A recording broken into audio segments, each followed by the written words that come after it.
सी बीच पर। और यहाँ क्या एक्सपीरियंस होता है कि जो हवा है वो पीछे की तरफ से यानी धरती की तरफ से समुद्र की तरफ जा रही है, और शाम को अगर हम सी बीच पर आते हैं तो उल्टा होता है, समुद्र की तरफ से सॉइल की तरफ हवा जाती है। तो इसका रीज़न है पानी और सॉइल की हीट कैपेसिटी में स्पेसिफिक हीट कैपेसिटी में डिफरेंस।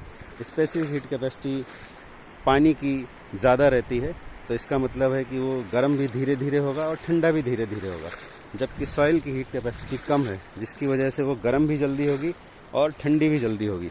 तो दिन भर सूरज की गर्मी सोखने के बाद रात को जब हीट एमिट होती है दोनों से, पानी और सॉइल दोनों से, तो पानी से हीट एनर्जी देर में धीरे धीरे निकलती है और वो धीरे धीरे ठंडा होता है, जबकि सॉइल जल्दी ठंडी हो जाती है। तो इसलिए सॉइल के कांटेक्ट में आने वाली हवा भी ठंडी रहती है और पानी के कांटेक्ट में आने वाली हवा कंपैरेटिवली गर्म रहती है। तो जैसा हमें पता है गर्म हवा की डेंसिटी भी कम होती है, तो कम डेंसिटी वाली हवा इस तरफ है पानी की तरफ, और ज़्यादा डेंसिटी वाली हवा इधर है सॉइल की तरफ। तो इसका मतलब है कि इस तरफ हवा का प्रेशर भी ज़्यादा है और पानी की तरफ हवा का प्रेशर कम है।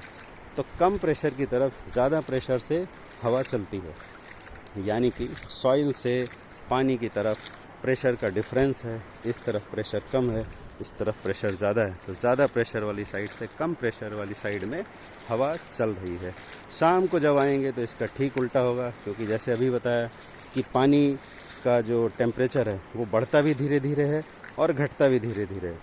तो शाम के टाइम जब आएंगे, जब ये सॉइल और पानी दोनों हीट एनर्जी अब्जॉर्ब कर रहे हैं, तो इस तरफ क्योंकि हीट कैपेसिटी ज़्यादा है तो टेम्परेचर धीरे धीरे बढ़ेगा, यानी इस तरफ ठंडा होगा कंपैरेटिवली और इस तरफ कंपैरेटिवली गर्म होगा।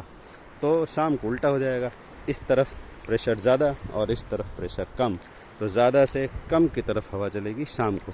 सुबह के टाइम भी ज़्यादा प्रेशर से कम प्रेशर की तरफ, लेकिन इस समय ज़्यादा प्रेशर इधर है, कम प्रेशर इधर है। तो ये है everyday physics on everyday of 2026।